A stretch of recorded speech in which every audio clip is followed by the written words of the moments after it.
Hi guys, and welcome back to our FIFA 22 Sunderland Road to Glory career mode. So in this episode we are going to be going through January 2022, and as you can see there's plenty of games to get through. Firstly, we do have Wycombe in the, is it the second or the third round of the FA Cup? I'm not too sure, something like that. Either way, we are playing Wycombe in the Cup, a game that I've already said I don't care too much about because it is the Cup. I'm so focused on the league, and also some of our players are absolutely exhausted because we've been playing Saturday, Tuesday, both sides, our first and second string squads. They're absolutely exhausted. So in this game, I'm probably going to throw players that aren't even in the second string, like Kimpioka. We've got a lad from the youth squad called Shardler or something like that. I should probably release because he's rated like 53 or 54 or something like that. But I'm going to just try and make it so all of our players can recoup and re-energise for the game away from home against Accrington Stanley, where I am going to quick sim that one as well. But then we are going to be playing the games against Wycombe and Pompey before ending the episode by watching the game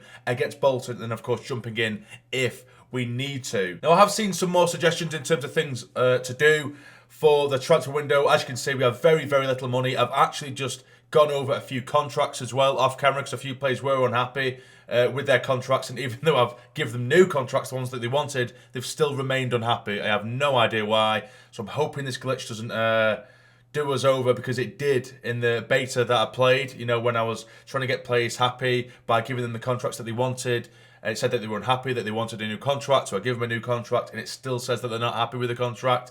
So hopefully that glitch isn't still in play from the beta, otherwise we could end up getting sacked for pretty much no reason. Hopefully that isn't the case though. But I have seen some people say, why don't I have a look at free agents? I have looked, there's only about 12 people on it, and they're all terrible. I won't lie to you, they're all absolutely terrible. You just don't fit the squad whatsoever. And as I did mention in the last episode, we've got loads and loads of players on this list here, but almost every single one, it says this, either unwilling to relocate at this time, which is annoying as well for Scarlett, because Scarlett is someone who has a massive, massive amount of potential, and I'm almost certain as well that he has less than 6 months left in his contract, but because he's not willing to relocate, we can't offer him a contract. We have Vertessen here. He thinks he's too good for the league, which is probably fair. Same with Ferreira. He's not willing to move to a league that isn't competitive enough for his skills. Aronson, exactly the same. Almost every single player that has been suggested to me is exactly the same. Brennan Johnson, a player that I'm really, really a fan of as well. I might even go for him next season. You've got the lad from Bolton that few people did suggest, but unfortunately he's only just moved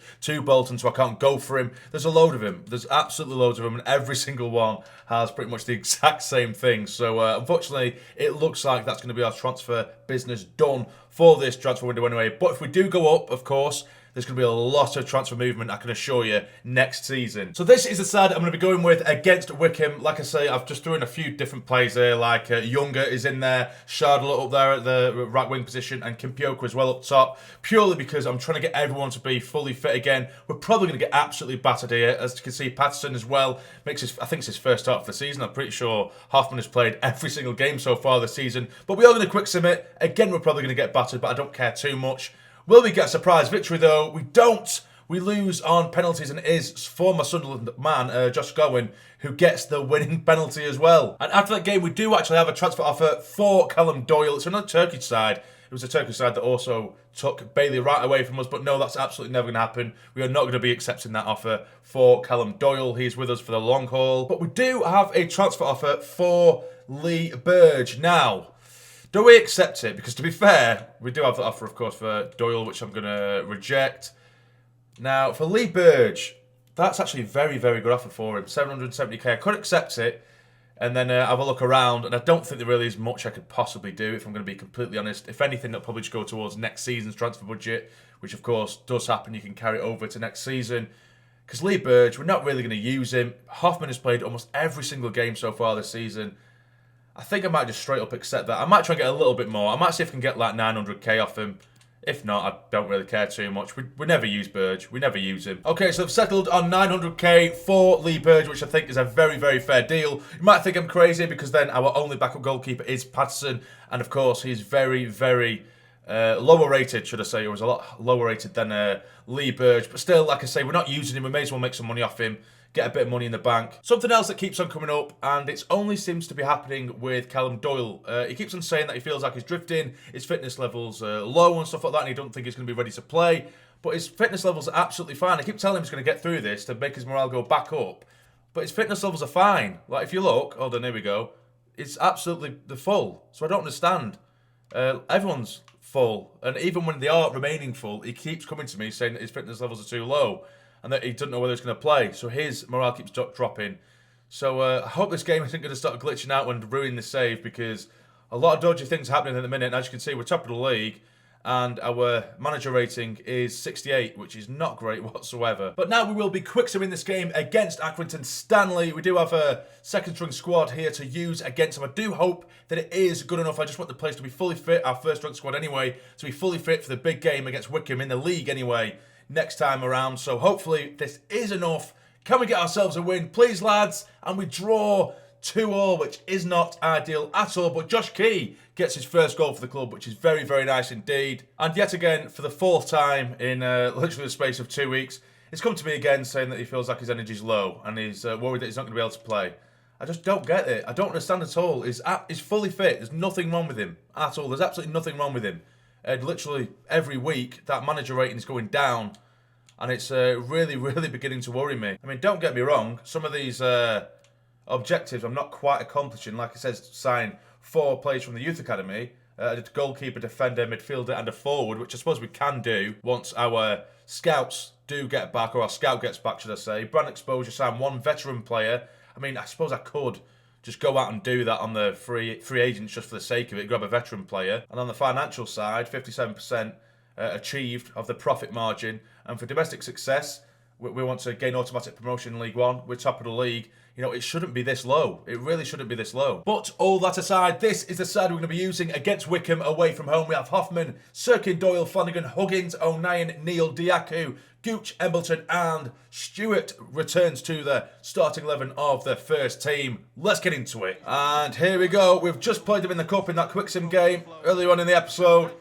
But now we're in control. It's our first squad. It's our first team. Can we get ourselves 3 points? Go on, 09, that's yours. 09, well played. Diaku now, comes deep for it. Cuts inside. Spread the play if you can. Lovely football this, help him. It is Ross Stewart, out wide. Lovely football. Get it across. Is anyone there? There is! Straight at the keeper, still in the box. Strike it. Come on, Gucci, get it back across goal. It is Embo on the edge, can he twist, turn, hits it, and it's over the bar. Come on. Embleton now, drives forward. Still Embleton. Tries to slip his man in. Out wide again. It is Lyndon Gooch. Across goal if you can. Finish! It's blocked. Oh, so many nearly moments already in this game.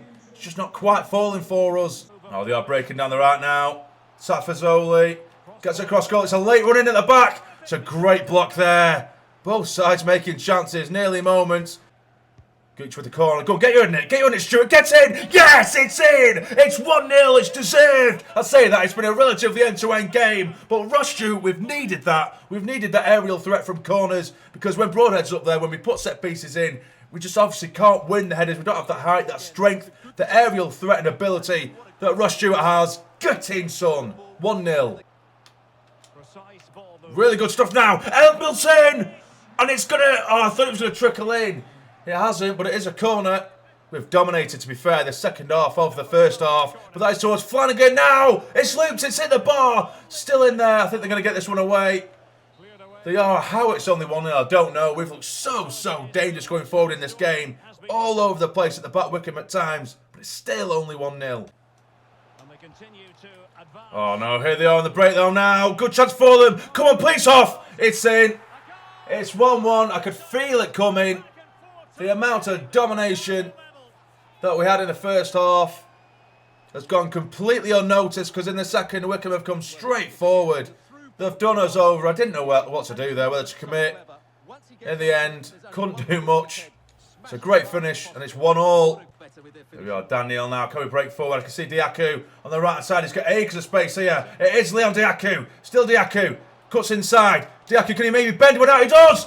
It's in! It's an absolute beauty from Leon Diaku. He has been an absolute sensation this season. And that is right up there with one of the best we've seen this season. Get in! Look at that. It's showing us that it's just over the line. We knew it was over the line. The goal line decision. What a strike that was. The bend, the dip, inch perfect.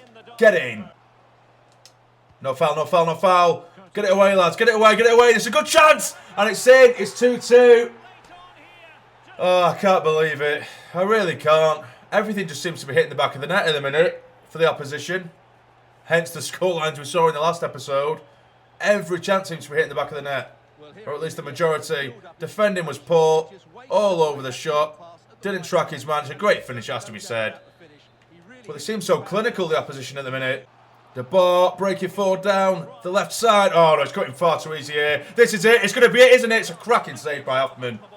We've just absolutely fell to bits after that beauty from Dietrich. We've absolutely fell to bits. The corner comes in, cleared away. The whistle's going to go, I think, any second now. And it has done 2-2. We've absolutely given this one away. First off, we dominated. It could have been 2 or 3-0 come half-time. It wasn't. We've conceded 2 really daft goals. But Wycombe, you know, they're not a bad side. I'll take a point, I guess. 2-2. Guys, I'm genuinely getting very, very worried now. Because after that game, I, of course, did the post-match interview. And it did say that the sort of manager rating in the top left, it was almost entirely green, to the top green. And still, the manager rating has gone down yet again, this time to 66. I'm going to have to just do desperate measures now and just try and do anything I can. For example, here, everything's below target. Well, it's not everything below target, but of course, once the youth academy does come back, once the youth, the scout report comes back, I'm just going to sign a goalkeeper, defender, midfielder, and a forward, just for the sake of it, just to keep that bit happy. I might just have to go into the free agents and just sign any kind of veteran player to try and keep them happy here, regardless of whether I'm going to use them or not. I'm just going to have to sign him because this is desperate measures. Because at the minute we're going to get sacked for what seems to be a glitch. We've got Aaron Gunnarsson here, former Cardiff and Coventry player. I might just try and sign him, free agent, because it does say that they want us to sign a veteran, and that would, or at least it should, fit the bill. We'll give him a 2-year deal. Don't want a release clause. He wants 5k a week. We'll take that. So hopefully, we have made another signing, one that I don't really care for at all, but hopefully that should, and it hasn't, of course. It's still 66 manager rating. But have we, let's have a look, signed a veteran player. What do they consider to be a veteran player? I don't know what to do here because we've just signed a veteran player, which they're not considering to be a veteran player unless it means actually purchased from another side and not a free agent. I don't know. But, yeah, we'll keep playing. But I'm just scared that over the next few episodes, we're going to get sacked and we're top of the league. We're doing brilliantly. And yet again, it's another conversation with Callum Doyle. It's literally the 5th or 6th time in the space of 3 weeks with Callum Doyle. He keeps talking about his fitness. He knows he's not injured. Let's just see what happens. And his fitness is fine. Now, this is the team I'm going to use against Pompey. I did say I'm probably not going to use Gunnarsson. I'm literally just trying to make the board happy, but he's rated 69, so we may as well give him a go. We have Hoffman in goal, Hume, Willis, Giamoli and Key across the back, with Gunnarsson making his debut alongside Winchester in the middle. We have McGeady on the right, O'Brien on the left, Pritchard as the cam, with Broadhead up top. This is, of course, pretty much our second string squad, because the first are still exhausted from the game against Wycombe. Let's get into it. And here we are at the Stadium Light, back on home soil as we do take on Pompey. We do have an unlikely debutant today. We did say that we're basically just buying Gunnarsson purely to satisfy the board. But, as I mentioned earlier, he's actually a half-decent player. Let's see what he can do on his debut. An unexpected debut today. Come on, lads. Oh, Robertson now. Get it away, lads. Get it away, that'll do. Come on. Come on. Pass it. Why isn't McGeady going for that? I do not know, but either way, he's trying to send McGeady. He has done. He's won over the keeper. Haydn, McGeady, get in. It's 1-0. Get in, son. The counter-attacker dreams. Haydn McGeady has still got it. Get in. What a counter-attack that was. The original ball was meant for McGeady. He's left it. Broadhead's taken over, but he's put McGeady through. 1-1 with the keeper. He's not going to miss that one. Come on. Nicely done now. It is Pritchard. He tried to dig one out. It's in. It's an absolute beauty. From Pritchard, it just floated into that top corner. What a strike that is. That might be one of the best goals we've seen in quite some time. Of course, we had the Dietrich goal. But look at that. The way it just floats and drifts and rises into that corner. The way it bends. Oh, that's gorgeous. Absolutely gorgeous. 2-0. We're flying here. And again, there's a lovely stuff. We've got no support. I'm just going to go alone here. And it's hit the bar. Jesus Christ. We are flying, and they've given the ball away again. This is terrible from Pompey. Now here is Broadhead. Oh my God. Oh my God. What a finish. What a strike. Pompey have been absolutely atrocious. And Broadhead absolutely capitalises. What a strike. In off the bar. It's a poor clearance. We tried to find Broadhead. One touch there around his man, then bang! He's lashed it. Keeper has no chance there. 3-0 before half-time. Well, it's a good chance now for them. Oh, he's 1-1 the keeper, Harness, but luckily he is offside. And there goes the half-time whistle. Probably the most perfect half of football we've played so far this season. Everything just seems to be hitting the back of the net. 3-0 against Pompey at half-time. They're going to try and work some room here. Get over to a great challenge there. Can we get it away? Please, lads. Jesus, how have they worked this one out? And it's in 3-1. Jesus Christ. It's an absolute rifle. It's a rocket from Ronan Curtis. But that was horrible defending. Look at that scramble on the edge. Can't get it out. They've managed to work the pass to Curtis. It's a great finish. Sits Hoffman on his arse. 3-1. He's offside, ref, surely. He's not. He's 1-1 with the keeper, Marquis. He's not the quickest. I'm sliding in all over the shot. Great challenge there by Josh Key. And the ball's dinked back towards Marquis. Still in possession here. Curtis this time. It's going to be a corner, I think. It is. Pompey with the corner, though. Whipped in. Headed away. Harness now. They're on the break. On the counter-attack. He's done his man very well. Oh, get over to him. Get over to him. Get over to him. No foul. No foul. Get over. Come on, lads. We're better than this. Get it away. That'll do. And again. Come on. The battering us here. Pompey, sure that's offside it is. And they go to full-time whistle. 3-1. A completely different second half to the first. The first, every time we went forward, we managed to score. The second, it was actually Pompey who pretty much dominated. They got a goal back, but that's all it was. And it finished 3-1 to us. Get in. And as you can see, by the way, guys, I am always doing the post-match interviews, but I just kind of do it off camera and I don't really show it in the final edit because it's pretty much the same questions all the time. But as you can see, the top left-hand corner, the squad's really happy. We've managed to get a really nice win against Pompey. The manager rating was 66 before we played this game, and I guarantee you it's now somehow gone down. And it has gone down to 65. So it's getting to the point now where I'm very, very concerned that this series is in genuine jeopardy. And as you can see, now Doyle, he wants a new contract, even though literally 2 weeks ago, I've given him a brand new one. So... And he was happy with it. So I just really, really don't know what to do here. We were going to talk about my contract situation, weren't we? I've heard nothing from you. I literally gave him a new contract 2 weeks ago, and he was perfectly happy with it. I'll say there's plenty of time, but I don't know what to do, guys. Players are making complaints that aren't valid. The board aren't happy, even though we're top of the league, and the squad should be happy. I don't know what to do. I really don't know what to do. I'm genuinely concerned, and any advice would be massively, massively appreciated at this point. Because we're going to get sacked. That's just the way it's going to be. We're going to get sacked. If we look, Callum Doyle in the bottom right, he is happy with his contract. So I don't know what to do. I'm literally left with no other options. I don't know what to do. I'm supposed to offer him a new one. It says that he submitted a transfer request, for crying out loud. I have no idea why, when he's apparently happy with his contract. I don't know what to do. I really don't know what to do. The game is glitched, obviously. It was the exact same in the beta, and it seems to be the exact same now in the final release of the game. And the thing is, it won't even let me offer a new contract if I wanted to, because he's put in a transfer request for reasons I don't know why. So the game has kind of forced us into signing an old player that we didn't even want, and it didn't register that he's a veteran, which he is.